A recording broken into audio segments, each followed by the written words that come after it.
آمنت بالله وملائكته وكتبه ورسله واليوم. أعوذ بالله من الشيطان الرجيم. بسم الله الرحمن الرحيم. الحمد لله رب العالمين. اللهم صل وسلم وزد وبارك على سيدنا محمد وعلى آل سيدنا محمد وسلم. Chers frères, chères sœurs, assalamu alaikum wa rahmatullahi ta'ala wa barakatuhu. Alhamdulillah, nous remercions Allah subhanahu wa ta'ala qui dépasse sa grâce et sa miséricorde nous accorde encore une fois le mois de la naissance du prophète alayhi salatu wassalam, qui est le 3e mois lunaire, Rabiul Awwal. Et nous demandons à Allah subhanahu wa ta'ala la prière sur le prophète que nous allons faire, que cela soit pour nous un moyen de bénéficier de l'amour du prophète alayhi salatu wassalam et de bénéficier de son intercession le jour de la résurrection. Amin ya Allah. Et la lecture que nous allons effectuer, que Allah subhanahu wa ta'ala mette ça dans la balance de chaque membre et de chaque participant à ces séances de zikr et de lecture. Amin ya Allah. Chers frères, chères sœurs, aujourd'hui nous venons pour annoncer un programme très important. Comme vous le savez, cela fait maintenant 5 ans que nous avons initié cette plateforme. Et la plateforme, comme nous l'avons dit, nous avons 2 grands axes. Le premier axe, c'est la formation. Et le deuxième axe, c'est as-sadaqatu jariyah. Donc, concernant le premier axe, nous avons beaucoup travaillé les années passées.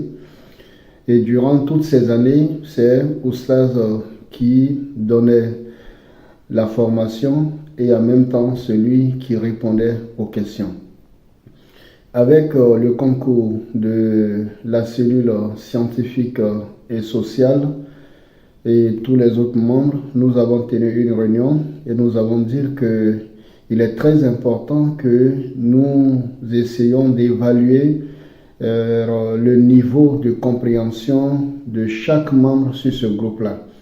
C'est vrai, ça va faire 4-5 années, on est dans un groupe. Il est important pour nous de savoir ce que nous avons pu retenir durant les enseignements d'Oustaz.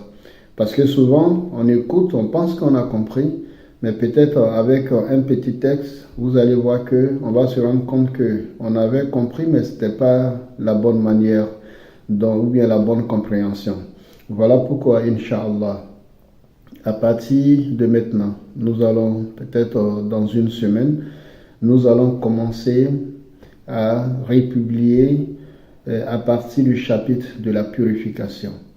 Donc, comme vous le savez, la purification, on a toujours commencé par les matières purificatrices. Donc, nous allons commencer à partir de la matière purificatrice. Et lorsque nous allons publier, on va demander à tous les membres de bien vouloir prendre le temps de bien écouter, parce que par la suite, il va y avoir des questions. Et lorsqu'il y aura des questions qui seront posées, on va voir samedi par 15, puisque habituellement samedi par 15, c'est vous qui posez les questions et moi je répondais. Mais cette fois-ci, c'est moi je vais poser les questions, ou bien des questions pourraient être préparées par la cellule scientifique et vous allez essayer de répondre aux questions. Maintenant, les ambiguïtés qui vont être là, et nous allons essayer de venir en appui pour étayer les parties qui n'ont pas peut-être été bien comprises ou bien lors de nos développements que nous n'avons pas bien développés. Donc, il faut comprendre que cette année, ça va être l'année de la formation pratique, formation texte. Parce que comme on le dit, une formation qui n'est pas suivie d'une évaluation, c'est pas vraiment une formation. Ouais, ça, en pédagogie, tout le monde le sait. Quand vous donnez un cours à un enfant, quand vous donnez un cours à un apprenant, il faut faire suivre le cours par des questions. Et ce sont ces questions-là qui vont toi en tant que professeur ou bien en tant qu'enseignant, qui vont te donner vraiment une idée claire de la bonne compréhension du message que vous avez fait passer. Donc c'est l'objectif. On va demander à tout le monde de s'y mettre. Et parallèlement à ça, nous allons procéder à la lecture. Ça veut dire on va corriger les lectures. On va commencer peut-être la même semaine, on aura les enseignements. Cette même semaine, on va faire peut-être commencer par la sourate al-Fatiha. Parce que souvent, quand on écoute certains de nos fidèles, vous-même vous rendez compte que la Fatiha n'est pas bien récitée. Et surtout, l'appel à la prière, ça me gêne beaucoup. Beaucoup de personnes, des adultes, lorsque vous devez prier et que vous êtes imam, on leur dit de faire appel à la prière, vous vous rendez compte qu'il n'y a pas moins de 4 fautes qu'ils le font très, très facilement, mais sans s'en rendre compte. Donc, nous allons faire non seulement les sourates, mais aussi l'iqama, puis la tahiyya, c'est très important. On va prendre quelques sourates, et puis ce que je viens de dire, chacun va venir réciter, parce que c'est très important, il ne faut pas s'abstenir.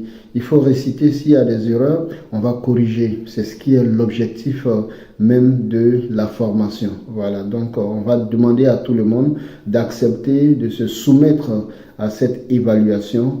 Et nous allons essayer c'est-à-dire on va écouter pour tout le monde les erreurs et nous allons revenir sur les erreurs et pour que nous puissions bien corriger. Qu'Allah nous donne les mérites de toutes ces actions que nous posons et qu'Allah nous accorde une fin. Nous prions Allah subhanahu wa ta'ala qu'il accorde la santé à tous nos malades et qu'il donne des solutions à tous ceux qui sont dans les difficultés, sans oublier notre pays qui cette année traverse une année électorale. Face à Allah subhanahu wa ta'ala, que les élections soient apaisées et que l'après-élection vraiment soit, on va dire, apaisée et bénéfique pour tout le monde. Donc voici un peu le message que nous voulons passer et sans oublier, n'oubliez pas la cotisation, c'est très important. N'oubliez pas le zikr, c'est la prière sur le prophète. Allahumma salli ala Muhammad.